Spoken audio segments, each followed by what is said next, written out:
tarde a todos. Tenho o prazer aqui de anunciar a próxima palestra. Já eu vou estar falando um pouquinho deles. Deixa eu colocar alguns recados aqui antes. Lembrando para vocês que essa é a última palestra desse semestre. A gente retorna em março. Então acompanha aí a divulgação nas redes sociais, tá bom?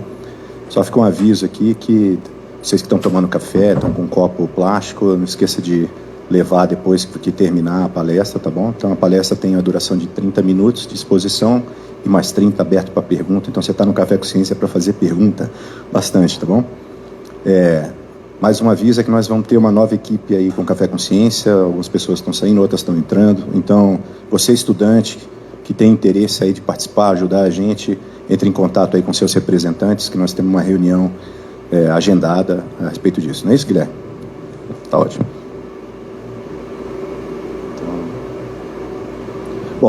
Então agora sim vamos para a palestra do dia. Bom, primeiro eu queria agradecer a doutora Lívia e o doutor Lucas por terem aceito o nosso convite aqui para estar discutindo um tema tão atual, que é esse sobre saúde mental no contexto universitário. Então deixa eu começar falando aqui um pouquinho dos nossos palestrantes.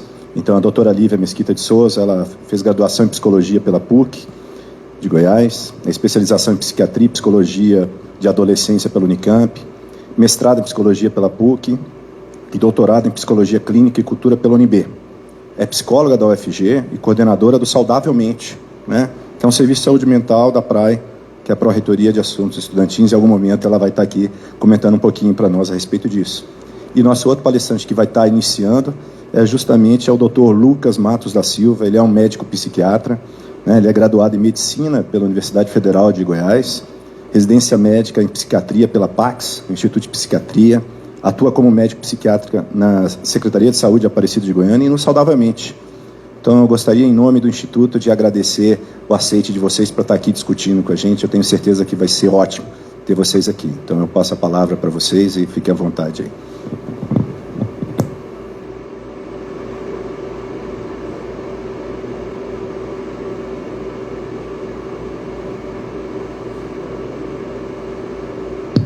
Boa tarde. Pessoal, então eu me chamo Lucas, eu sou médico, sou psiquiatra, sou formado aqui pela UFG, já dividi os corredores aqui da universidade e hoje a gente está trazendo o tema de saúde mental, né, no contexto universitário. Talvez seja um tema importante para a gente falar, que talvez muitas pessoas não têm nem conhecimento do que é um transtorno mental, do que é um adoecimento mental, do que é um quadro de ansiedade, depressão, e como que a universidade às vezes pode estar relacionado tanto a algumas expectativas, mas também, dependendo da relação que a gente estabelece com o curso, pode estar relacionado também com o nosso adoecimento. Então, eu sou o Lucas, né? A Lívia está aqui, a gente vai falar um pouquinho sobre isso. Nós atendemos no Saudavelmente, atendemos os estudantes, os universitários. A Lívia vai falar um pouquinho mais sobre isso, mas a UFG ela disponibiliza um atendimento para os universitários. E isso é importante a gente ter pelo menos essa ideia, que quando a gente costuma falar às vezes de saúde mental, às vezes vem na cabeça alguns gatilhos, alguns pensamentos, né? Então até para a gente entender melhor isso. Entrar na universidade, não sei se vocês lembram quando vocês entraram, costuma ser um momento muito prazeroso. A gente entra, né, nesse concurso, fica muito feliz, cria muitas expectativas, a expectativa de ficar independente, expectativa de um bom curso, de uma boa carreira, de um bom retorno financeiro. Então, entrar na faculdade está relacionado a muitas expectativas.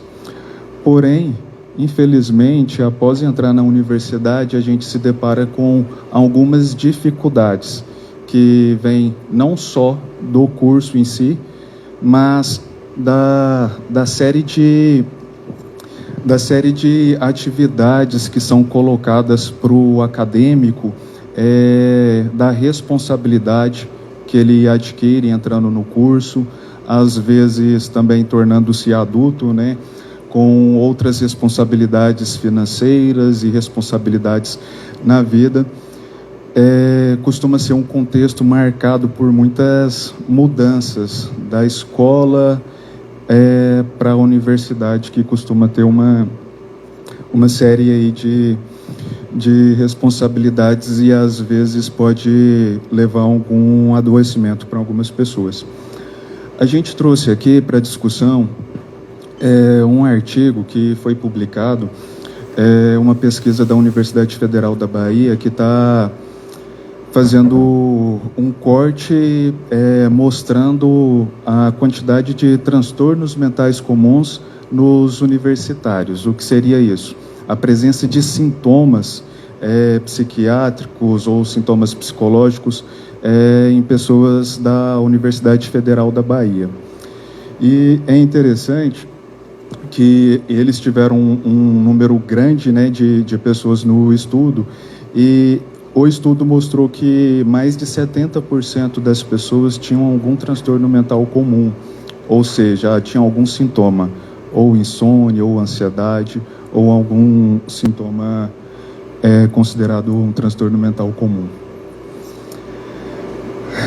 A realidade, né, depois que a gente começa a fazer alguns questionamentos, em contraste com aquele momento de muita euforia quando a gente entra no curso e quando a gente começa a época das provas, né?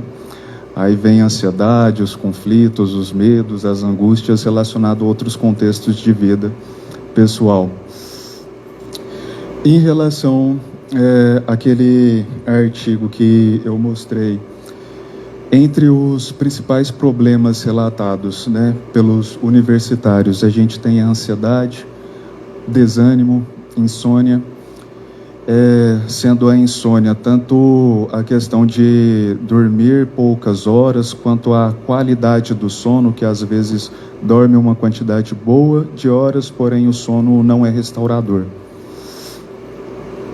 E a pesquisa traz alguns fatores associados que podem estar associados a esses transtornos mentais comuns, porém não coloca como causa, apenas uma relação. Foi um estudo transversal que fez a avaliação desses transtornos mentais comuns, desses sintomas, e a relação com alguns fatores da vida da pessoa. Então, alguns fatores que estavam relacionados a uma maior sintomatologia. A gente tem expectativas ruins em relação ao futuro profissional, às vezes a baixa renda, que pode gerar uma dificuldade para a pessoa permanecer no curso, uma dificuldade para conseguir conciliar o curso com as necessidades, né, da vida. Às vezes dificuldade com o relacionamento com os amigos. E nesse tema aqui, eu acho interessante, às vezes, a gente tentar entender um pouquinho dessas dificuldades com o relacionamento. Algumas dificuldades que a gente pode apresentar para fazer amizades, ou algumas dificuldades de interação. Dificuldade na vida acadêmica é também um fator associado. Ter sofrido discriminação social, ter preocupação com segurança, ter sofrido qualquer tipo de agressão, residir em área com saneamento precário, ser do sexo feminino, que costuma estar associado a uma série de responsabilidades a mais, de preocupações a mais, tanto de assédio quanto de alguns riscos. Uso de substâncias psicoativas, álcool e outras drogas, sedentarismo e hábitos alimentares. Então, pessoas sedentárias está relacionado ao maior nível de sintomas. Pessoas com maus hábitos alimentares também está relacionado maior quantidade de sintomas.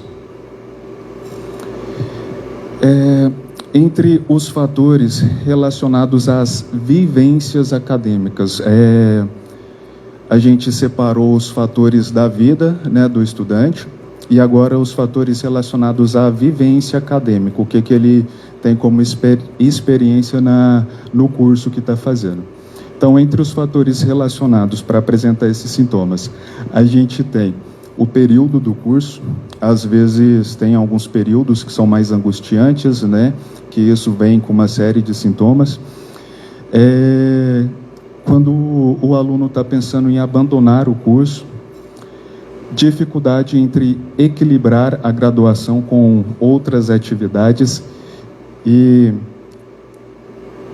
essa dificuldade aqui entre equilibrar a graduação com as outras atividades não é algo que vai acontecer só na vida acadêmica. Essa dificuldade, às vezes, entre o curso e a vida pessoal, de fazer um equilíbrio e, posteriormente, de conseguir equilibrar o trabalho e a vida pessoal, é uma das causas de adoecimento. Então, não que às vezes a gente não precise mudar algumas coisas, ou no curso, ou no trabalho, mas a relação que a gente desenvolve com o curso e com o trabalho, às vezes isso é a causa de adoecimento. A prioridade que a gente dá para o curso e, às vezes, não priorizar algumas coisas da nossa vida pessoal. Excesso de horas de estudo, desconforto com avaliações, insatisfação ou falta de interesse com o curso. Às vezes, essa insatisfação pode ser por uma quebra de expectativa ou até por outras vivências que a pessoa esteja passando. E tudo isso pode influenciar na presença de sintomas. E baixa expectativa com o futuro profissional. Quando a gente tem uma expectativa boa, né, tem uma segurança, talvez fique mais fácil a gente suportar algumas coisas. Porém, quando a gente não tem essa segurança, tem uma baixa expectativa, costuma estar mais relacionado a um adoecimento. Então, uma análise bem resumida assim dos dados, a gente tem que baixa renda familiar está associado a maior quantidade de sintomas. Não praticar atividades físicas está relacionado a maior quantidade de sintomas, e não participar de grupos sociais também pode estar relacionado a maior quantidade de sintomas. E essa questão de participar de grupos, às vezes é por estar inserido em uma rede de apoio. Quando a gente está inserido em uma rede de apoio, talvez a gente tenha menos chance de um adoecimento. Agora, e sobre o transtorno do espectro do autismo. Só falar um pouquinho sobre os sintomas, para a gente poder discutir depois, viu? Então, depressão seria um quadro em que a pessoa fica vários dias com humor rebaixado, triste. Todo mundo tem períodos de ficar feliz, períodos de ficar triste, né? Isso é normal na vida de todo mundo. Só que na depressão, esse quadro de tristeza, ele é crônico, né? São vários dias, quase todos os dias, ou todos os dias, a maior parte do tempo, por pelo menos 2 semanas, que seria, assim, uma forma da gente pensar nesses critérios para fazer o diagnóstico. Na depressão, tem esses pensamentos, tem essa tristeza, esse estado de humor triste, costuma ter pensamentos negativos, pensamentos ruminantes, falta de energia, falta de ânimo, falta de motivação, pode ter alteração do sono, ou aumentando demais o sono, ou reduzindo demais o sono, pode ter alteração do apetite, reduzindo o apetite ou aumentando o apetite. Essas são algumas das alterações que a gente costuma ver na depressão. Coloco isso daqui por quê? Para a gente tentar diferenciar um pouquinho o que é depressão e o que é a tristeza comum que a gente sente. Às vezes a gente tem alguns gatilhos, teve uma briga, alguma dificuldade e a gente fica triste, 1, 2, 3 dias e aquilo passa, se resolve. A depressão, a gente está todos os dias triste e aquilo fica passando na nossa cabeça o tempo inteiro, por vários dias seguidos, e a gente tem um sofrimento, uma angústia e não consegue sair daquilo. Então a depressão é uma doença que a gente precisa tratar. Diferente da tristeza, que é um sentimento que a gente sente e que é passageiro, não é para ser crônico, não é para ser todos os dias e a intensidade não é para ser tão forte por tanto tempo. Ansiedade é outro transtorno aqui para a gente falar um pouquinho. Acho que todo mundo em algum momento fica um pouco ansioso, né? Que seria preocupado. Perto das provas, perto de entregar um trabalho ou em uma apresentação, a gente fica um pouco ansioso, um pouco preocupado. Porém, o transtorno de ansiedade, essa ansiedade patológica, que às vezes a gente precisa ter um olhar mais cuidadoso, às vezes precisa de um tratamento, é uma ansiedade, uma preocupação excessiva e às vezes incapacitante. É uma preocupação que a gente fica muito antecipada, às vezes muitos dias ou até semanas antes de acontecer o evento, e aquilo pode impedir a gente de funcionar bem, de fazer nossas atividades, às vezes de dormir, porque a gente fica com aquela preocupação na cabeça e não consegue pensar em outras atividades. Com a ansiedade pode vir alguns sintomas físicos, né? O coração acelerar, às vezes ter falta de ar, tontura, dor de cabeça, às vezes pode estar relacionado até dor no peito, dor no corpo. Então, a ansiedade pode estar relacionado também a esses sintomas físicos e também pode ocasionar falta de energia. A pessoa fica gastando muita energia com aquela preocupação, com aquele pensamento e não consegue ter energia para desenvolver outras atividades. A irritabilidade também pode ser um sintoma, tanto da depressão quanto da ansiedade.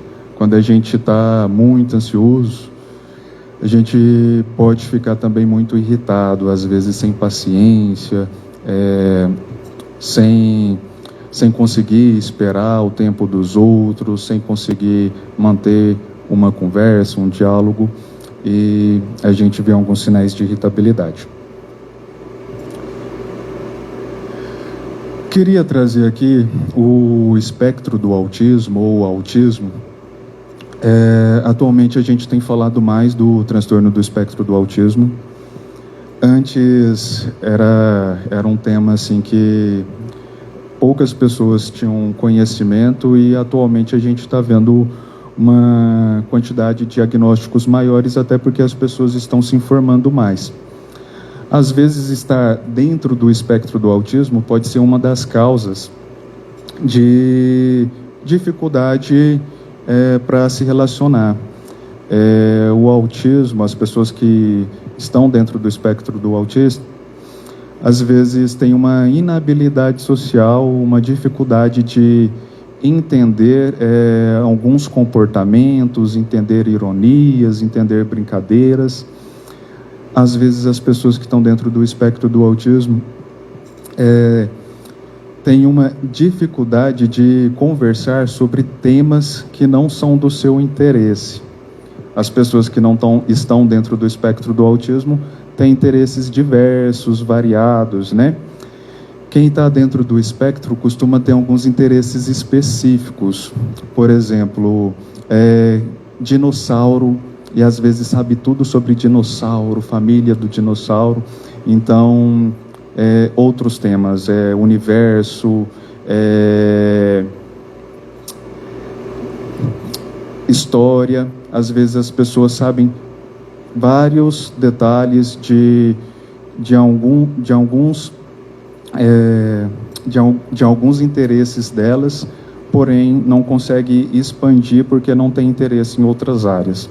E isso às vezes tem que ser trabalhado até para a pessoa se entender mais e melhorar às vezes o relacionamento, melhorar a capacidade de comunicação com outras pessoas. Deixa eu passar. Então, no transtorno do espectro do autismo, as pessoas têm um pouco dessa dificuldade na comunicação, em entender o outro, ou às vezes na forma de tentar se expressar.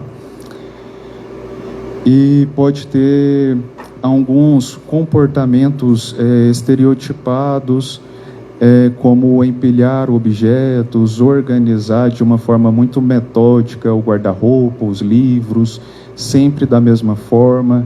Às vezes tem que seguir uma rotina muito rígida. Se sair dessa rotina, talvez tenha uma dificuldade, a pessoa entre em um sofrimento por sair da rotina, sair do que foi esperado. E prevenção e cuidados, eu acho que, até pensando no começo do texto, prevenção e cuidado para alguns sintomas psiquiátricos, tentar ter uma qualidade de vida melhor, né? Eu acho que a gente sempre fala disso, mas é importante porque está relacionado à menor quantidade de doenças clínicas e também está relacionado ao menor adoecimento mental. Então, fazer atividade física, a gente já tem um respaldo muito grande que traz uma sensação de bem-estar e evita o adoecimento mental, ou ajuda também no tratamento psiquiátrico. Alimentação saudável, de preferência alimentação com menos produtos industrializados, sem tantos carboidratos, também é um fator que pode contribuir. Cuidar do sono, né? Ter uma rotina de sono, às vezes fazer higiene de sono. A gente costuma ir dormir com o celular, né, do lado, e a tela do celular pode ser muito prejudicial para a qualidade do sono. Então, até conseguir desligar um pouco o celular 1, 2 horas antes de deitar, não ficar tão exposto a telas antes de deitar, tudo isso pode ajudar um pouquinho na qualidade do sono. Passar para a Lívia.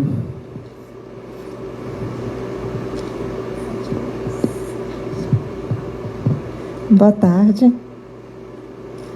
Bom, primeiro eu quero agradecer, obrigada, Andres, pelo convite, e todo o Instituto de Física pelo convite. Eu acho que esse é um momento especial, a gente precisa ter esses momentos de falar sobre esse assunto tão importante, que tem se tornado cada vez mais preocupante. Os sofrimentos mentais têm aumentado. O Brasil é considerado o país mais ansioso do mundo. Tem um levantamento da OMS, né, dizendo que o índice de transtornos de ansiedade do Brasil é de 9,3% na população geral, certo, Lucas? Então, na verdade, esse é um tema muito importante que a gente precisa mesmo parar para conversar. Eu vou falando, e aí, quando terminar o tempo, depois eu volto e continuo, né, na discussão. Bom, o Lucas já falou dessa questão de saúde mental, individual, né? Ele falou de vários dos transtornos, mas eu queria falar um pouquinho sobre contexto. Por que a gente sempre, quando a gente está fazendo esses encontros, a gente sempre dá esse título, né? Contexto universitário, contexto acadêmico, contexto da universidade. Por quê? Porque tem influência. A gente já tem pesquisas que mostram que a população universitária, os estudantes universitários, eles têm um índice maior ainda de sofrimento mental, né? Uma pesquisa parecida com essa que o Lucas apresentou, que também é uma discussão, é uma tentativa de ver se as vivências acadêmicas elas têm uma repercussão na saúde mental. Então, já tem essas autoras que eu vou citar aqui, elas criaram um formulário de vivências acadêmicas justamente para ver qual é a associação dessas vivências acadêmicas com transtornos mentais, ou com os transtornos mentais comuns, né? Que é isso que o Lucas falou, de tristeza, de sentimento de solidão, né? Que não chega a ser um transtorno diagnosticado, um transtorno psiquiátrico, mas que é um sofrimento, né? Então, existem correlações dessas duas coisas, existem já uma associação. Nessa pesquisa, que é anterior a essa que o Lucas apresentou, essas autoras, elas conseguiram ver uma associação entre as vivências, uma associação negativa entre as vivências acadêmicas e ansiedade, estresse e depressão. Quanto melhores são as vivências acadêmicas, quanto mais os estudantes dizem que essas vivências são positivas, menos eles têm ansiedade, estresse e depressão. Um outro aspecto que está associado com essas vivências negativas é um conceito que eu acho muito interessante. Eu gostaria de falar aqui um pouquinho sobre ele com vocês, que é a autoeficácia. O que é a autoeficácia? É a capacidade que a pessoa tem de acreditar que ela pode, que ela consegue. Então, por exemplo, ela conseguir acreditar que ela vai terminar bem o semestre, que ela vai conseguir ser aprovada nas provas. Quanto menor essa autoeficácia, maior os índices de ansiedade, estresse e depressão. E essa autoeficácia, tanto quanto várias vivências acadêmicas que a gente pode pensar aqui, elas podem ser proporcionadas pelo contexto universitário. O contexto universitário, ele não precisa ser como ele costuma ser, extremamente competitivo, extremamente, às vezes, hostil para estudantes. Por exemplo, falas de docentes em relação a estudantes. É interessante porque, na questão da autoeficácia, é possível que professores eles diminuam isso, eles consigam trabalhar no sentido de que estudantes eles sentem uma menor autoeficácia. E isso deveria ser o contrário, né? Os professores deviam estar incentivando para que estudantes acreditem que eles podem, né? Tem um vídeo de uma pesquisadora muito interessante que ela diz assim que é importante a importância do ainda. Você ainda não consegue, né? Mas você pode conseguir. Então, acreditar nisso, estimular isso em estudantes, vai ser benéfico para diminuir esses índices que nós temos de ansiedade, estresse e depressão no contexto universitário, que é, às vezes, muito maior do que na população geral. Se no Brasil esse índice de ansiedade ele já é alto em relação a outros países, no contexto universitário ele é mais alto que na população geral do Brasil. Então, assim, eu não sei se acabou meu tempo, mas eu acho que a gente pode ir conversando sobre isso. Eu vou lembrando aqui também algumas coisas que eu já tinha pensado em falar. E aí, enquanto as pessoas vão conversando, eu trago, e eu quero falar também de saudavelmente. Pode ser?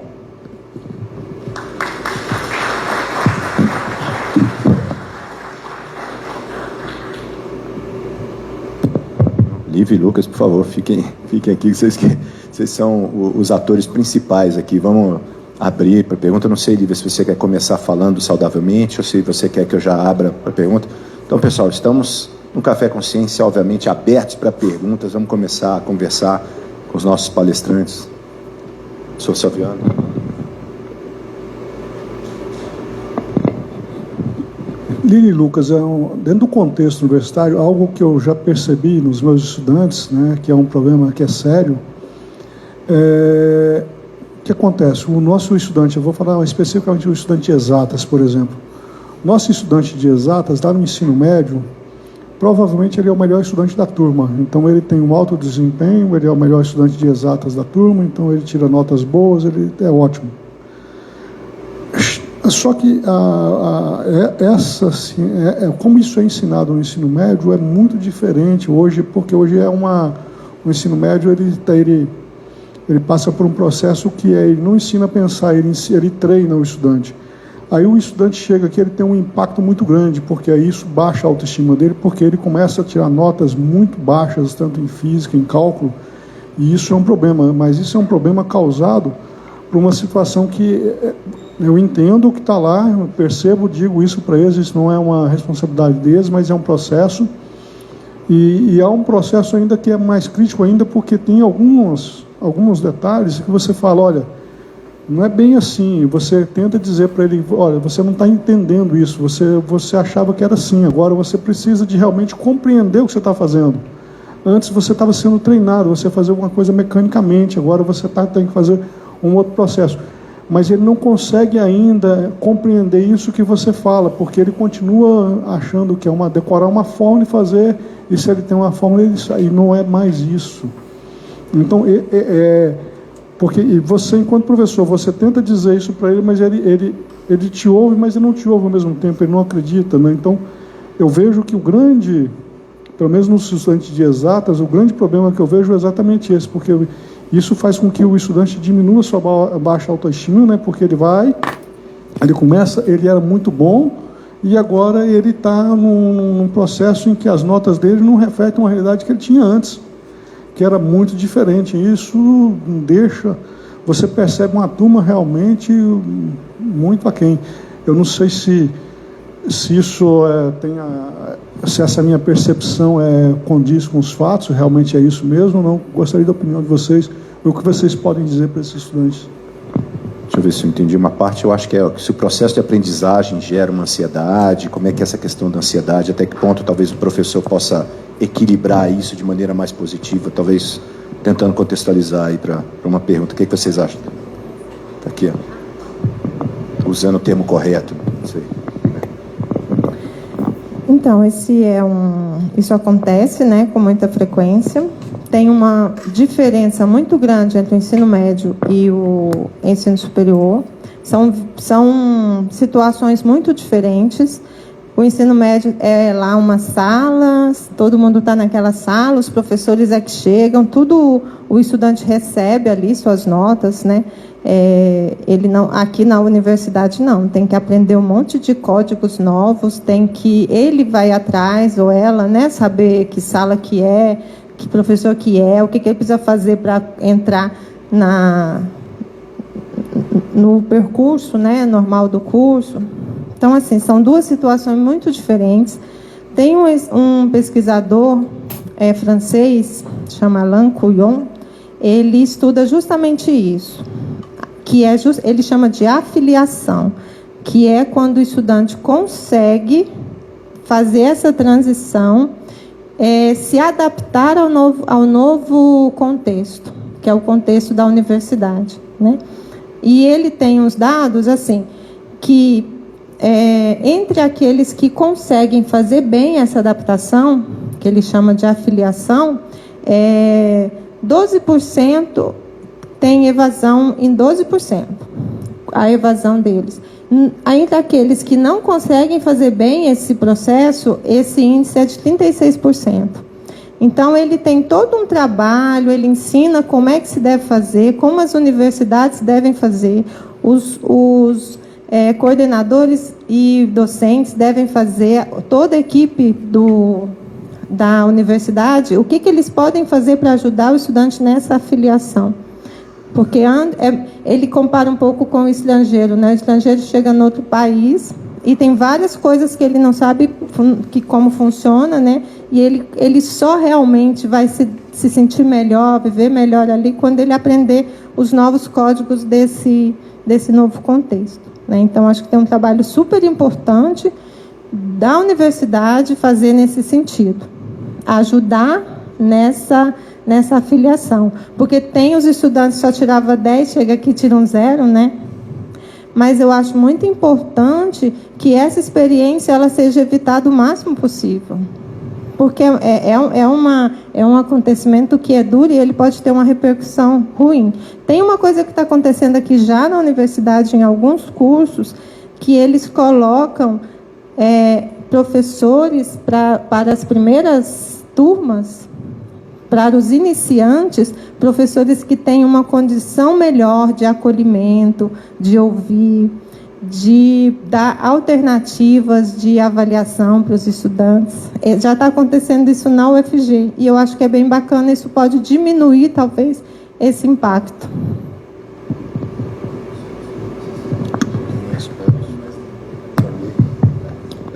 Eu também vejo um pouco dessa capacidade de, quando o estudante entra na universidade, além de ficar apenas estudando, vem uma série de outras situações que ele tem que aprender. É um contexto completamente diferente.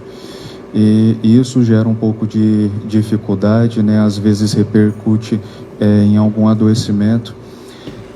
Na escola tem muita repetição, tem muito treinamento, que às vezes facilita ter um desempenho melhor. Na universidade as coisas são mais rápidas e às vezes os estudantes não conseguem acompanhar, pensando em todos esses contextos. Uma coisa que eu consigo ver muito na prática, alunos que repetem com muita frequência, que têm uma dificuldade muito grande em algumas disciplinas, às vezes podem ter algum quadro psiquiátrico, no sentido de ter um déficit de atenção, que talvez prejudique o estudante também a ter uma percepção mais rápida ou conseguir ter um desempenho mais rápido em determinadas disciplinas. Isso é interessante, que depois que alguns estudantes começam a fazer o tratamento, melhora bastante essa capacidade de talvez de conseguir entender mais rápido a matéria ou conseguir estudar, focar mais em determinado assunto. Legal. Aqui é Café com Ciência, não é professor só que fala não, viu? Vamos abrir agora para alunos. Sim, por favor. Não sei se você puder falar.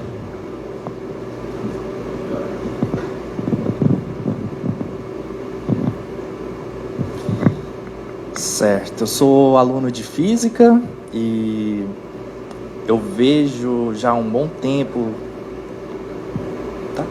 Tá. Vejo há um bom tempo que os cursos de exatas, né, de matemática, física, química, algumas engenharias, tem muito essa questão que chega a ser comum a pessoa tirar 0 e a reprovação chega a 80%, 90% nos cursos de cálculo, de física. Eu queria entender um pouquinho se a pesquisa, onde o limiar entre a capacidade do aluno de sair do ensino médio, que geralmente é como o professor ali falou, né, que geralmente ele é um aluno, um dos mais inteligentes da sala lá, e entra num curso de exatas e chega na faculdade, tem as suas primeiras reprovações, eu mesmo passei por isso. Onde é esse limiar entre a capacidade do aluno de aprender matemática, porque aparentemente o aprendizado de matemática é um pouquinho mais difícil. Se você olhar os cursos que têm mais desistência ao curso de matemática de maioria das universidades, e depois em física, química e algumas engenharias, parece até que daria para fazer uma associação de quanto mais matemática tem no curso, mais desistência há no curso.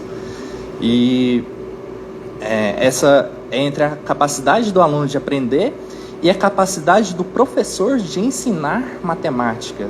Eu faço curso de física médica e Me parece que, por exemplo, as disciplinas de biologia, né, que eu pego com outros alunos, o índice de reprovação é menor do que nos cursos de exatas, né, de física e matemática, e eu queria ver se onde está essa limiar de capacidade do aluno de aprender matemática com relação à capacidade do professor de ensinar matemática para o aluno. Porque, geralmente, os professores eles fazem mestrado, doutorado e se tornam pesquisadores, né? A profissão de professor está associada ao pesquisador, mas geralmente eles querem ser pesquisadores, aí não tem muita formação pedagógica em cima. Eu queria saber mais ou menos onde fica esse limiar. Obrigado pela pergunta.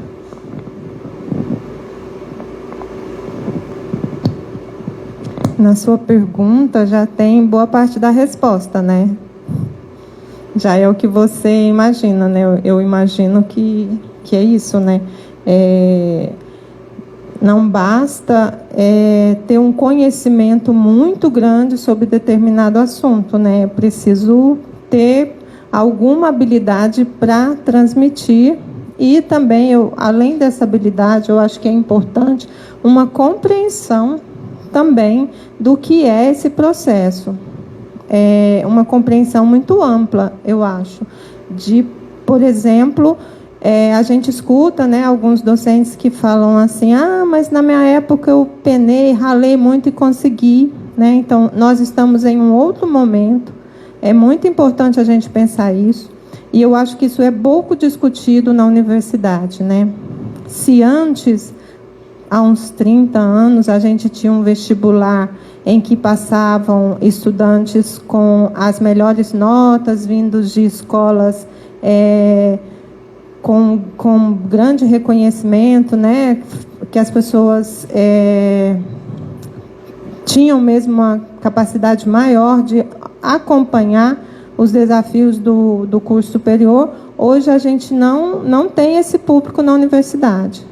No último Fonaprace, 75% dos estudantes da UFG vêm de famílias com uma renda per capita de até um salário mínimo e meio.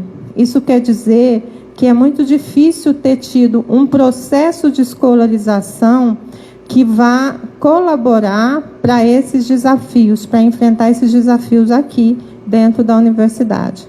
Então, hoje nós temos a maioria de estudantes que são negros ou pardos, que já vivenciaram racismo na sua história de vida. Nós temos estudantes com esses índices, né, maiores de adoecimento. Então, uma sala de aula hoje, ela é muito diversa. E não dá para a gente pensar em um ensino, em uma forma de transmitir esse conhecimento única, aquela que a gente aprendeu lá quando a gente era estudante. É preciso pensar em como a gente pode colaborar para que esses estudantes que conseguiram entrar na universidade, que eles consigam também permanecer nos seus cursos e chegar adiante. Então, docentes e também técnicos, né, que colaboram com o processo de ensino-aprendizagem, eu preciso parar para pensar o quanto é necessário investir em alguns procedimentos, em algumas formas de estar em contato com esses estudantes para colaborar nesses desafios. Do que a gente escuta, né, muito de quem vai no Saudavelmente, a gente escuta muito que o cálculo é um terror, né? Terror mesmo, de gente que fica 6 vezes fazendo cálculo, 8 vezes fazendo cálculo, né? E preciso pensar nisso, o que está acontecendo? A gente só vai ficar considerando que quem conseguiu e quem não consegue não tem nada o que fazer? A gente precisa pensar nesse novo público, que não é um problema só de docentes, é um problema da universidade. Não estou aqui colocando mais uma tarefa, né, mais uma exigência para docentes, mas é pensar junto, é pensar como é que nós vamos melhorar isso. Além, né, de a gente realmente reconhecer que não é simplesmente conhecer o assunto, mas é também conseguir transmitir e conseguir fazer aquilo que eu acho muito importante. O estudante não pode chegar na universidade e já se frustrar imediatamente. Imediatamente ele já pensa, eu não consigo, meus colegas conseguem, eu não consigo, eu sou um fracasso, né? Essas sensações, elas vão cada vez crescendo mais, cada vez esse estudante ou essa estudante fica com vergonha, com medo de pedir ajuda, cada vez vai se isolando, e isso é, né, um prato cheio para o adoecimento. Então, nós temos muitas questões importantes, que é do contexto da universidade, que é um contexto altamente competitivo. Só 25% dos jovens entre 18 e 24 anos estão no ensino superior.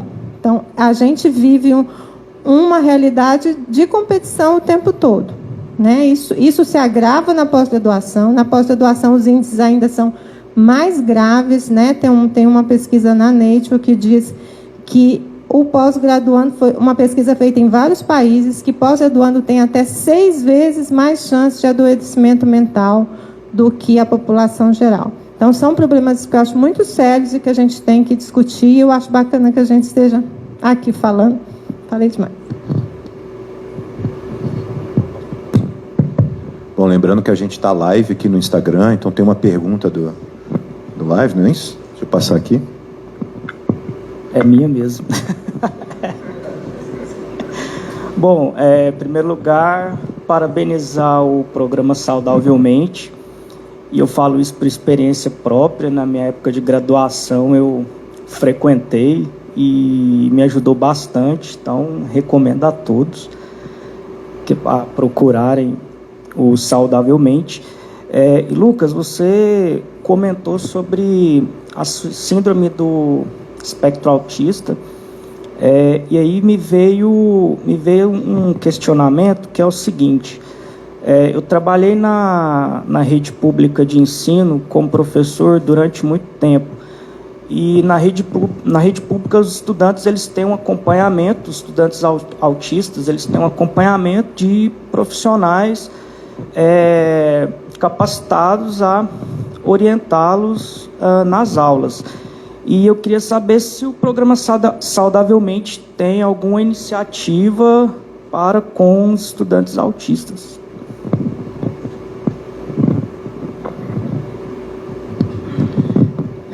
Eu não vou conseguir falar. Eu sei que a universidade tem até eu acho que chama núcleo de acessibilidade, que faz o acompanhamento de algumas pessoas que têm deficiência e que às vezes estão dentro do espectro do autismo.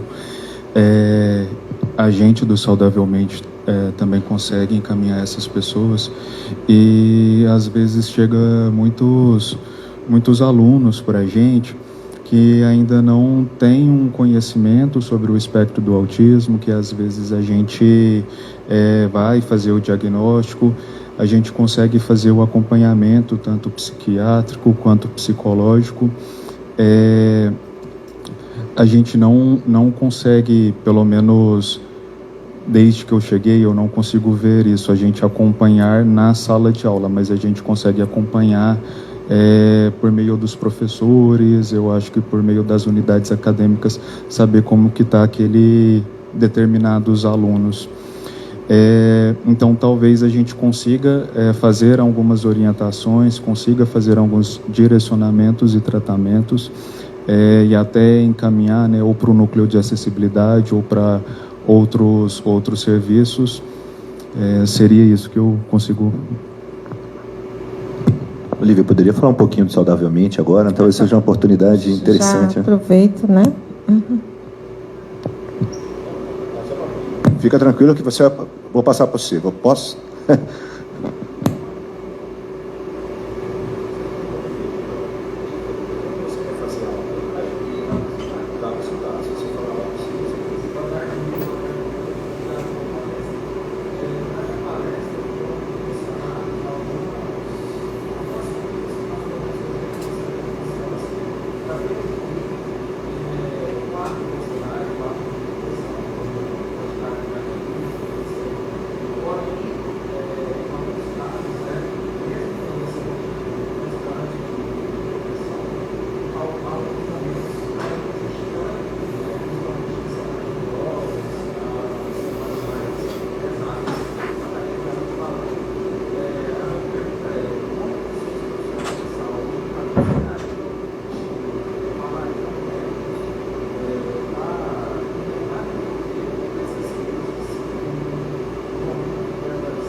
Então, uma das dificuldades que às vezes a gente vê com os estudantes de terem mais sintomas ansiosos ou terem até ataques de pânico na época que estão sendo mais cobrados, né, nessa época de provas, às vezes uma das dificuldades é de conseguir conciliar os estudos, as demandas daquela semana com todo o contexto em geral. Às vezes a dificuldade em organizar um estudo, conseguir dividir o estudo ao longo das semanas, não deixar acumular algumas atividades só para a época da prova. Talvez isso seja uma das formas de reduzir o estresse que é gerado naquela semana. Aí, atividade física, né, cuidado com sono, alimentação, tudo isso são fatores protetores. Na época de prova, os estudantes costumam não dormir bem, não comer bem, fazer o uso excessivo de estimulante, de café, de guaraná e outros, né? Então, uma série de fatores contribuem para que essa semana ou esses dias fiquem mais preocupantes ou que gerem mais angústia, né?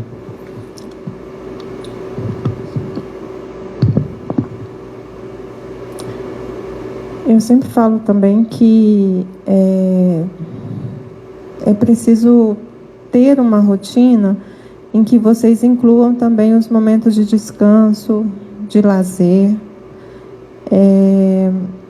e evitar ficar remoendo esses pensamentos que vêm, que são de autocrítica, né? Assim, eu não estou conseguindo, vai ser difícil, né?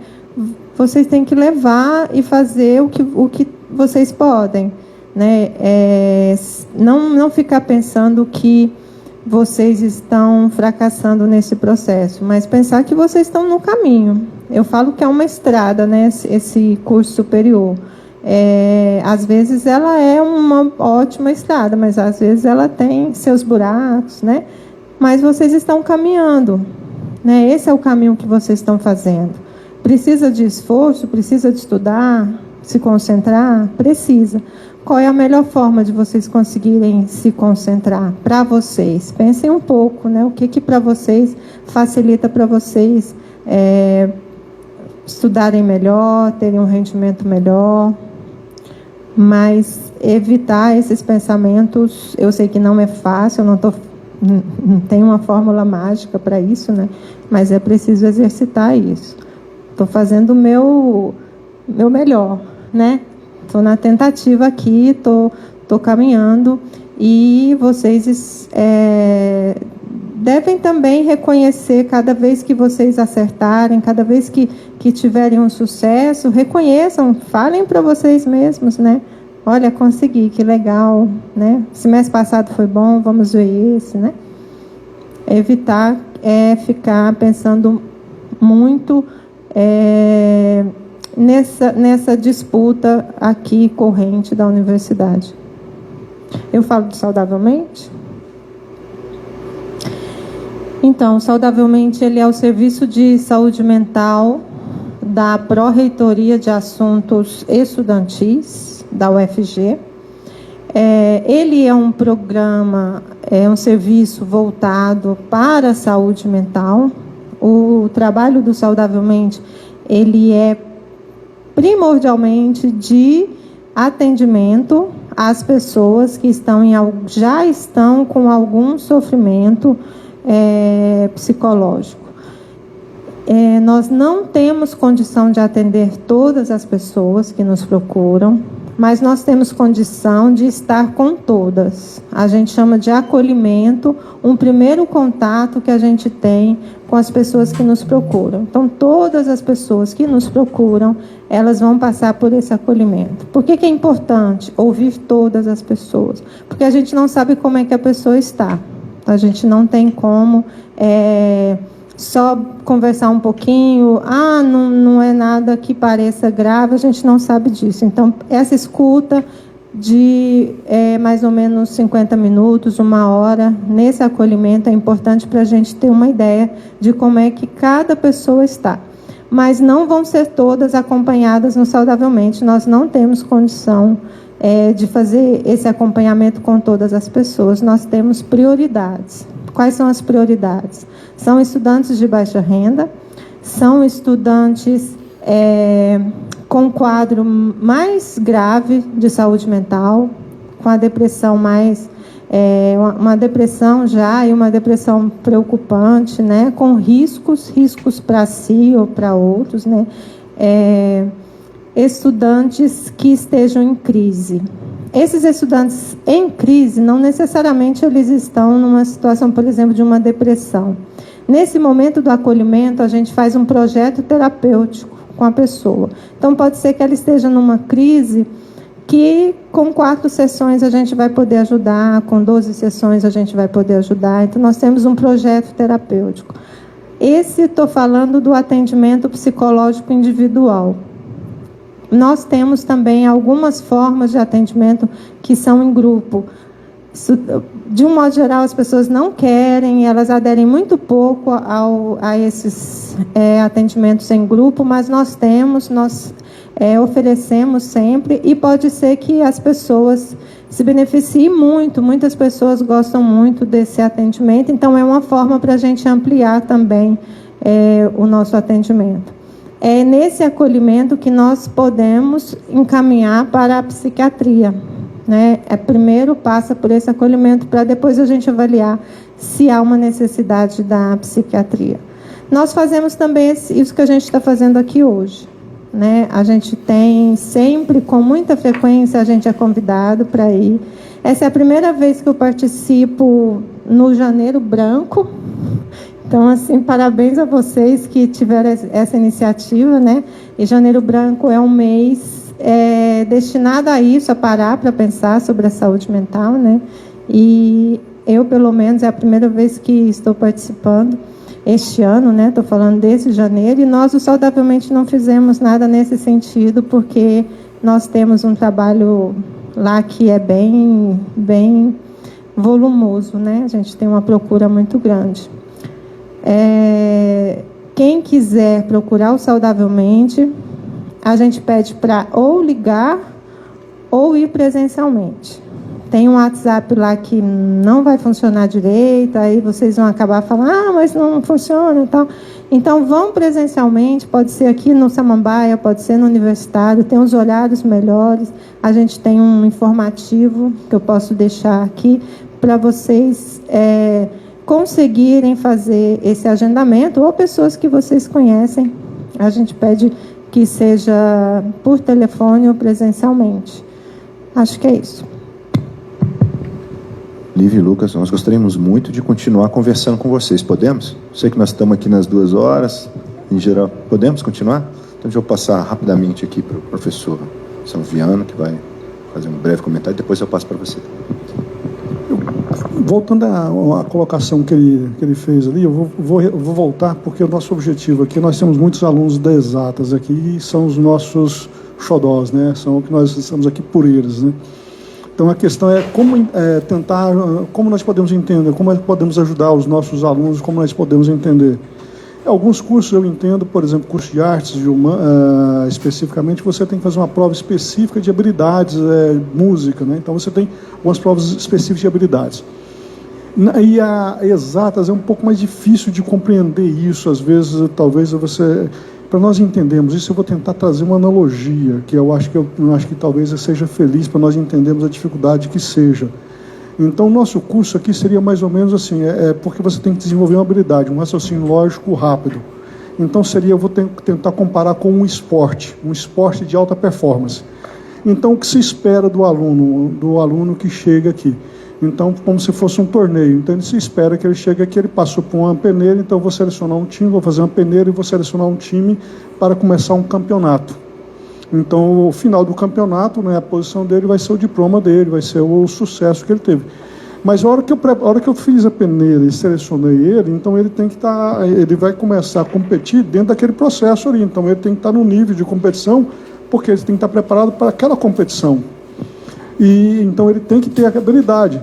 Então, quando você vai exercer uma atividade, se você faz a atividade de forma equivocada, se você começou fazendo ou treinando na sua casa ou desenvolvendo de qualquer forma, você faz um exercício de forma errada, você nunca vai desenvolver um determinado músculo ou alguma atividade. Então, me parece que essa talvez seja a grande questão porque você espera que ele chegue aqui com um preparo, e na realidade essa peneira que buscou ele não tem esse preparo, e o torneio exige dele isso aqui, e ele não está. Então você quer que alguém que esteja correndo 100 metros em 20 segundos, e ele mal consegue fazer isso em 1 minuto. Então isso, quer dizer, colocar ele nessa situação e expor ele nessa situação também não é legal. Aí eu não sei se somos nós, professores, que para esse torneio a competição exige isso e nós exigimos isso dele, ou se é quem deixou ele chegar nessas condições e dizer para ele que eles têm essas condições. Essa é uma questão assim, que é difícil, porque a matemática, para as pessoas, a maioria das pessoas, elas não entendem essa, que você precisa de ter uma habilidade de raciocínio lógico para você conseguir, porque você vai trabalhando de uma maneira mais rápida. Então aqui já espera que ele trabalhe de uma certa forma. Eu não sei, como é que nós podemos, onde é que está um problema, como é que vocês veem essa situação colocada desta forma? Porque aí é uma matemática em si, que é o colocado aqui, é uma habilidade. Talvez trazendo uma observação, talvez não uma competição, mas talvez um treinamento, talvez seja melhor colocado, né? Um processo de treinamento. Não sei se vocês querem fazer alguma observação, alguma colocação, porque o senhor fez mais uma observação, Lucas, Liv.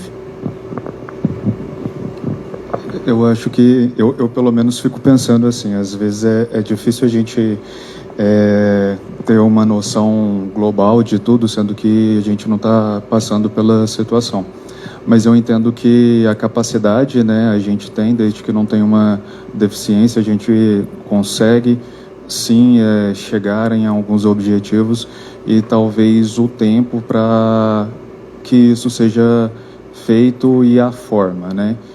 Eu não consigo ver como professores estão certos ou os alunos estão certos, mas eu entendo que todo mundo tem um pouco de responsabilidade sobre isso, e que talvez a gente tenha que conversar sobre a melhor forma, talvez, de ensinar e fazer com que os alunos consigam aprender e chegar nesse resultado. Eu entendo que, às vezes, a gente chega no curso e não tem o preparo necessário que o curso talvez espere, né, ou tenha demanda aí, mas a gente chegou no curso, então qual que vai ser a melhor forma de trabalhar com isso, e como que a gente vai fazer para as pessoas aprenderem, conseguirem desenvolver ali, aprender e seguir em frente.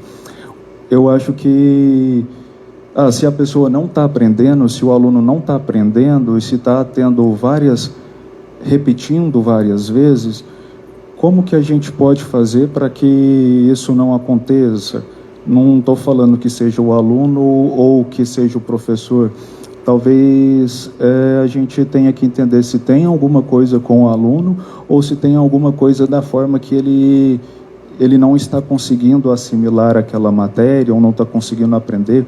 Às vezes isso pode ser um contexto mais geral, não de um indivíduo ou de outro, mas isso tem que ser conversado e tem que ser dialogado. A gente entende que a capacidade, né, às vezes a gente vê alunos que mudam o professor, às vezes ele consegue assimilar. Tem alunos que às vezes começa a fazer um tratamento ou sai de uma situação de conflito e consegue ter um desempenho melhor. Então eu entendo que às vezes o aluno não chegue, né, com preparo, com tudo que seja necessário para o curso, mas eu entendo que talvez a gente tenha que conversar sobre isso para conseguir fazer com que os alunos consigam ter um desempenho bom. Eu sempre falo que a gente não conversou muito sobre a lei das cotas. Então, eu acho que na universidade precisa conversar muito sobre isso. Alguns estudantes, eles tiveram, eu gosto dessa expressão, processo de escolarização, né, que ele não é pejorativo, é no sentido de que faltaram algumas ferramentas, né, tem aprendizagem faltando aí, né, para conseguir enfrentar um curso, principalmente um curso que exige essas habilidades, né. Então, eu acho que isso precisa ser muito conversado mesmo, porque é também um sofrimento para docentes, né? É um sofrimento no sentido de se frustrar também, né? Porque é claro que os docentes querem seus alunos, suas alunas indo bem, né? Então, eu acho que essa é uma discussão que deveria ser muito feita, né? Como resolver isso, né? Como que é possível que as pessoas entrem já, de alguma forma, com a maior capacidade, né? Eu falo em relação, por exemplo, à comunidade indígena, que tem uma dificuldade muito grande, né? Que talvez pudessem ter uma espécie de básico, né? Uma preparação antes de escolher o curso. Às vezes as escolhas são ruins, né? São questões que eu acho que precisam ser debatidas na universidade, né?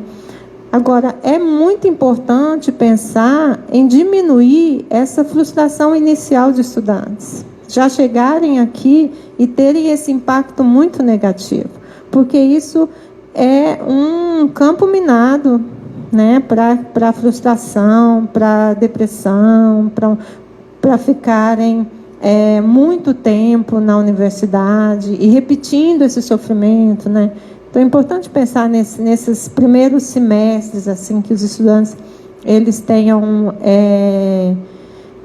menos frustração, menos essa sensação de incapacidade, porque muitos podem aprender, mesmo que eles tenham passado por um processo de escolarização complicado, podem aprender, né? E quanto mais essa interação for boa, eu acho que favorece bastante, né? Tem um dado aqui que a gente tem, que é dos atendidos no Saudavelmente, o ano passado, por curso, né? Então, de 82 cursos, a física está em 6º lugar. Que, né, é um curso que a gente chama de difícil, né? Hard, né? Então, assim, dos nossos atendidos, a gente tem um bom número de estudantes da física, né? O primeiro é medicina, Lucas, e nesse grupo aí, principalmente os cursos da área de saúde, mas também esses cursos chamados hard. Obrigado por essa questão. Só comentando que a gente vê muito quando eles formam, o nível que eles mudam é um absurdo, assim. A gente fica muito feliz quando está na formatura e a gente observa e a gente sabe como a pessoa entrou, juro para vocês, e a gente vê o nível que a pessoa está saindo, tanto que vários dos nossos alunos vão para as melhores posições nas profissões que eles decidem fazer, não só como físico, né? Então a gente fica muito satisfeito, é gratificante quando a gente vê que os que conseguiram sair, né? Deixa eu passar aqui a palavra. Olá, meu nome é Jaqueline, eu sou bibliotecária aqui na Biblioteca Central da UFG. Eu estou muito feliz por ver essa palestra de vocês, Lívia, Lucas. Eu participei do curso Mentalize, que é um curso que a PRAE dá, né, para falar sobre saúde mental dentro da universidade. E esse tema é um tema muito importante. E às vezes eu fico assim preocupada porque o nível de importância que ele tem não é o nível de importância que ele recebe. Então, o Lucas começou a palestra dele falando que na pesquisa lá na universidade, 70% dos alunos tinham alguma questão psicológica. Isso é muito grave. E a gente teve a pandemia e a gente já, né, começou a falar, nossa, saúde mental, temos que nos preocupar com isso. Mas eu ainda não vejo um movimento efetivo do tanto que isso é grave. e do tanto que está afetando pessoas, né? Então, pessoas que tiram a própria vida, pessoas que não têm estímulo para continuar. Então, assim, eu acho muito bom estar aqui nessa palestra falando sobre esse assunto. E o público de universitários é um público mais frágil, assim, com mais dificuldade, né? Então, a humanidade já está de uma forma mais depressiva. Depressão já é uma questão global, né? Independente do público universitário. Mas no público universitário, a estatística é maior do que de quem não é universitário. Então, a gente está num ambiente difícil. A universidade é um ambiente competitivo, é um ambiente de muitas vaidades, é um ambiente de muitas expectativas. Os alunos chegam aqui e é muita exigência em cima deles, muita coisa nova que eles não sabem fazer. Então, a gente que está lá na biblioteca, acaba que a gente tira dúvidas sobre coisas da própria universidade, coisas do dia a dia, que para quem está aqui dentro, é normal, né? É uma coisa que a gente já sabe. Mas para quem acabou de chegar, é uma coisa que não é óbvia. E esse aluno está totalmente perdido. E aí, às vezes, só por não saber chegar em algum lugar, ou por não saber uma sigla, ele já começa a achar que esse ambiente não é para ele. Então, como que a gente faz para efetivamente fazer esses alunos se sentirem pertencentes à universidade? É muito difícil. E eu achei interessante porque o perfil de alunos universitários mudou, né? Antigamente eram pessoas de maior renda e tudo mais. Hoje em dia a gente conseguiu incluir essas outras pessoas, só que o Estado não dá a educação que eles precisam e que eles merecem. E aí eles chegam aqui com essa dificuldade e não é responsabilidade só deles. É uma grande responsabilidade do Estado, que não trouxe esses alunos com esse preparo, né? Mas eles estão aqui, eles tiveram interesse, eles passaram pelo vestibular, eles têm um mérito por estar aqui. Então, eu achei muito legal falar sobre cálculo, porque eu sempre fico, gente, não é possível, uma disciplina, 80% de reprovação, uma coisa tão comum, o que está acontecendo? Será que é o professor? Será que é o aluno, né? A gente fica assim, nossa, 80% deve ser o professor, então, mas será que é o professor? O que é? Na verdade, é todo um contexto, desde a educação básica. Então, assim, antes do cálculo 1, acho que tem que ter cálculo 0,5 ou cálculo 0,25 para a pessoa chegar no 1.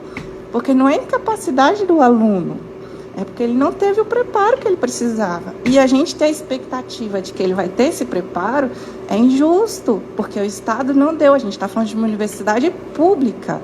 Muitos dos alunos vieram de educação pública. Eles não têm esse preparo, não dá para exigir isso deles. E aí eles chegam aqui, depois de todo o esforço que eles tiveram, levar uma tristeza dessa de levar um monte de reprovação em cálculo, acha que a culpa é dele, né? Mas eu acho assim que a gente também tem a nossa parte. Então a gente fala, olha, você precisa cuidar do seu sono, você precisa cuidar da sua alimentação, fica parecendo conversa de vovó, mas é fundamental. Cuidar do sono, cuidar da alimentação faz toda a diferença. Só que a gente não tem noção do quanto que isso faz diferença. Acha que, bobagem, cuidar do sono e da alimentação, mas isso é muito importante. Se você cuida da sua alimentação, se você cuida do seu sono, a sua capacidade para entender, para desenvolver, vai ser melhor. Então, eu acho assim, o que está ao nosso alcance, a gente faz. E a universidade precisa ter noção de que a gente precisa dar um preparo melhor para esses alunos, que eles não vão chegar nesse nível que a gente espera que eles chegariam, né?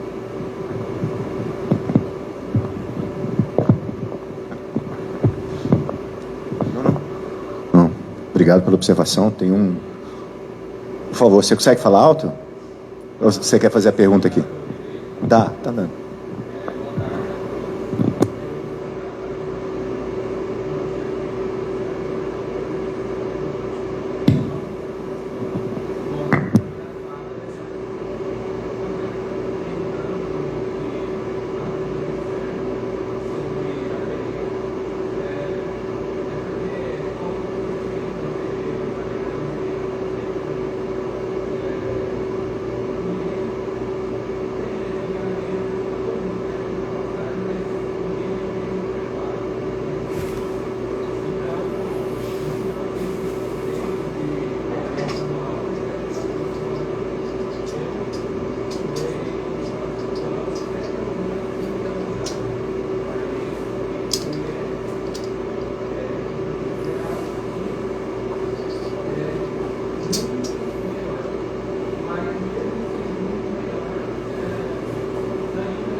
Em relação a políticas afirmativas,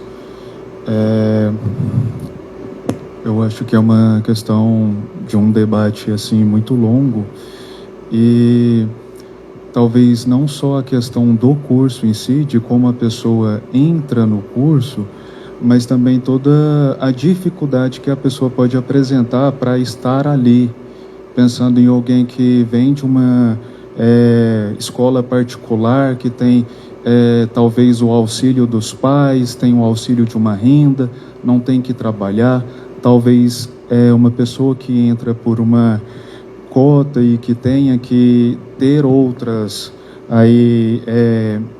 responsabilidades, ela pode sim apresentar uma dificuldade maior, só que não pela capacidade, talvez pelo contexto.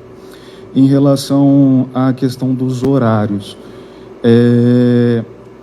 pelo menos na parte psiquiátrica, eu entendo que a gente tem alguns horários que consegue fornecer o atendimento em algumas situações de urgência ou de crise, às vezes a gente até passa disso. Mas a gente tem um horário comercial, né, segunda a sexta-feira, para fazer os atendimentos, e dentro desse horário temos alguns limites e o serviço se encerra em determinado momento. Então talvez a gente vai ter algumas dificuldades de conseguir disponibilizar alguns serviços em alguns horários específicos. Então, pelo menos no atendimento psiquiátrico, não tem como a gente pensar que eu vou precisar abrir uma agenda às 8 ou às 9 horas. A gente não tem corpo suficiente para isso, a gente não teria alguém com essa disponibilidade, mas quando a pessoa passa por um atendimento, ela tem direito a um atestado, né? Ela consegue falar que ela estava em um atendimento tanto psiquiátrico quanto psicológico e pode justificar isso com o professor ou com o preceptor.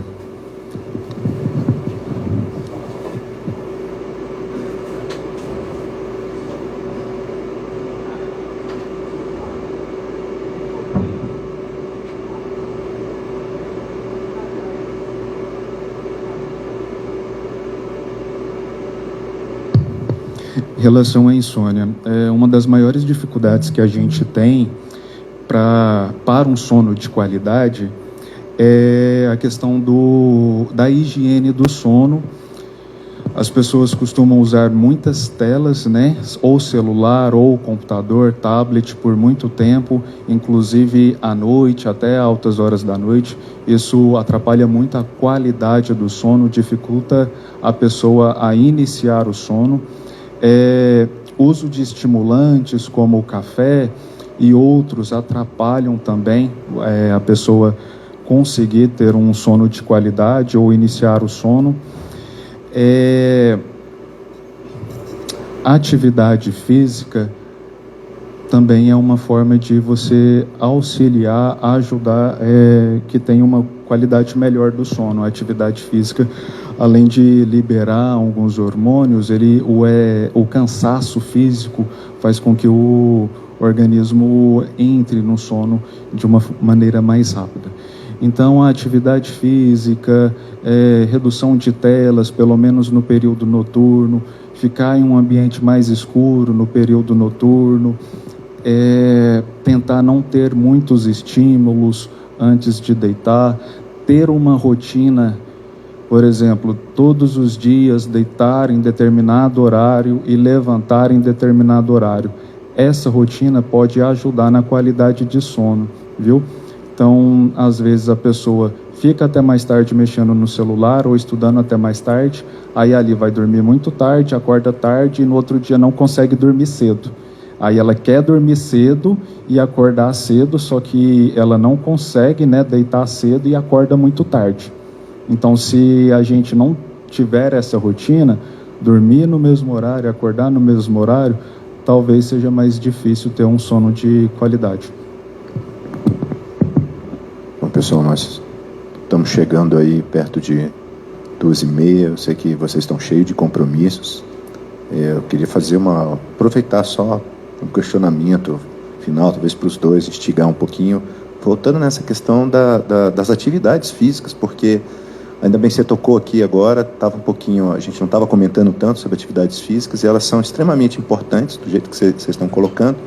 E aí a pergunta que eu teria para vocês dois, como é que a gente faz aqui dentro do Instituto, ou mesmo dentro da universidade, para aumentar a possibilidade dessa interação por meio de atividades físicas? E eu digo isso porque, por exemplo, ano passado a gente teve uma corrida da UFG, que foi extremamente interessante essa corrida, né? Acontece uma vez é muito pouco para mim, me parece muito pouco, e eu notei uma quantidade pequena de discentes, na verdade, parecia ter mais docentes, e não eram todos, uma porcentagem até pequena também de docentes.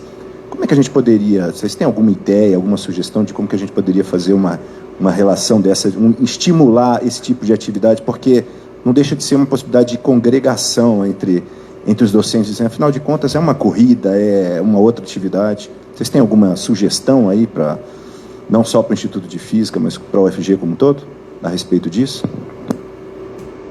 Botei vocês em xeque-mate, alguma coisa?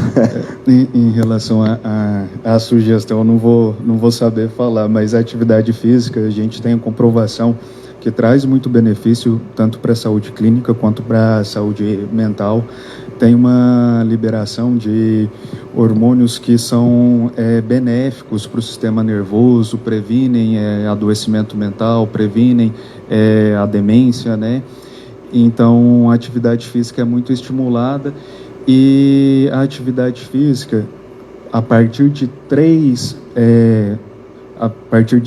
vezes por semana, a gente consegue ver esse benefício em relação à saúde mental. Então, pelo menos 3 vezes por semana, pelo menos 45 minutos nessas 3 vezes seria o mais recomendado. Às vezes, as pessoas não conseguem adicionar atividade física no contexto delas, né? Então a gente tem que ver o que é possível. Você tem que pegar ônibus, chega em casa tarde, às vezes não consegue fazer atividade física de segunda a sexta, então o que é possível para essa pessoa? É possível fazer só no sábado e domingo? Qual que é o horário que ela tem disponibilidade para fazer? Tem que andar aqui no campus Samambaia. Tem como aumentar a caminhada que faz aqui no Samambaia? Às vezes já vem com um tênis que tem essa possibilidade de fazer uma caminhada, e às vezes durante uma aula e outra, durante um trabalho e outro, pode aumentar esse tempo de caminhada que já tem que fazer. Então, às vezes, aproveitar um pouco esse percurso que já tem que fazer para colocar alguma atividade física no cotidiano. Então, por que é difícil, né? O que acontece, né? Se é um benefício, se já está tão demonstrado, é um benefício, o que acontece, né? Uma coisa que é muito comum, né, na universidade, que a gente escuta demais no Saudavelmente, é procrastinação. Então, a pessoa está dizendo, eu vou fazer, né? Eu acredito, eu vou fazer, e não faz, né? Quando faz, a gente escuta muito, assim, a pessoa se sente bem, relata que se sente bem, né? Mas mesmo assim, depois de um período, 1 mês, 2 meses, aí para de novo, né? O que está acontecendo, né? Eu acho que falta também um pouco de isso estar na ordem do dia, tá se falando sempre, sabe, com mais frequência. Por exemplo, na sala de aula, um momento para conversar sobre isso, ficar mesmo assim muito frequente, e quanto mais as pessoas verem outras pessoas fazendo. Tem dificuldades que são reais, né? Se a pessoa, por exemplo, ela vem de muito longe, né? Pega 2 ônibus para chegar aqui, e aí fica o dia todo, aí volta mais 2 ônibus. Tem algumas dificuldades que são reais mesmo, que impedem isso, né? Mas existe muito essa coisa da procrastinação. Eu gosto de uma placa que às vezes a gente vê na estrada, que é acredite na sinalização, né? Se você andar direitinho respeitando as regras de trânsito, é bem provável que não vai acontecer acidente, né? Mais provável.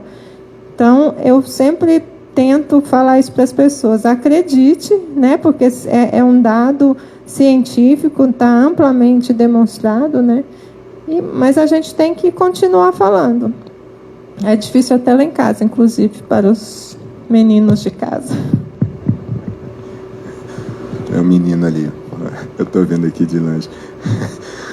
Pessoal, já chegamos no horário do Café Consciência. Eu gostaria primeiro de agradecer a doutora Lívia e o doutor Lucas por terem colocado na agenda deles a possibilidade de vir justamente no Janeiro Branco. Foi proposital. A gente queria muito que viesse alguém para falar aqui. Também foi proposital acontecer nessa semana. Em geral, a gente está programando a cada 15 dias um Café Consciência, mas a gente sabe que semana que vem vai ser uma semana com mais ansiedade, porque vão ter provas, vão começar a semana de provas, e a gente não queria deixar vocês numa situação dessa, para não poderem vir conversar com os especialistas, né, onde a gente ouviu aqui que estão abertos aí para conversarem com vocês e dialogar. Então, sintam-se em casa, porque a UFG tenta fazer, tem várias pessoas que estão aí tentando fazer. Até o próprio Instituto tem programas de tentar melhorar, a gente já fez várias vezes, de tentar melhorar a parte do ponto de vista de matemática, né, do formalismo matemático. A gente tem feito, tentado. Às vezes a gente, nós somos professores, não somos perfeitos, às vezes a gente erra, mas a gente tenta, né, a gente tenta. E saibam que a gente discute bastante entre nós, porque a gente também fica frustrado quando vocês não vão bem nas matérias, a gente fica frustrado. Então não são vocês só que ficam frustrados. E a gente entende que existe um processo, do jeito que estavam comentando aqui. É um processo que a gente precisa aceitar. Às vezes você ainda não está com nível... Não foi uma reprovação. É um processo que você ainda não chegou naquele nível que depois, essa é uma observação individual minha, não sei nem se procede aqui, mas depois você vai estar mais bem capacitado, né? Ainda, exatamente, a palavra ainda. Você ainda não estava preparado, mas vai estar. Continue aproveitando e melhorando e passando, porque é um processo, esse processo... O que interessa é que a gente entregue com a qualidade que a UFG exige, que é alta qualidade, e que depois vocês conseguem estar mais bem preparados. Mesmo assim a gente vai errar, mas não é por não tentar, não é isso? Né? Então, gostaria de uma salva de palmas aqui para os nossos palestrantes. E lembrar que aqui a gente está no Café Consciência, a gente acredita muito na ciência, e não é uma questão de produtivismo, é uma questão de entendimento do que é ciência. E eu falo para vocês que nós vamos começar o Café Consciência em março, comentando um pouquinho a respeito da iniciação científica. Então, nós vamos ter um tema aí de iniciação científica, como é que é o processo para quem quiser, né? Então, fiquem aí atentos aí, entrem na rede social, não esqueçam de agradecer. E vocês que estão no Instagram, não esqueçam de trazer perguntas. Até agora vocês não foram, não nos trouxeram nenhuma pergunta. Vocês estão aí, a gente sabe que vocês estão em uma quantidade razoável, né? Vocês estão livres para fazer perguntas mesmo no Instagram, tá bom? Obrigado novamente.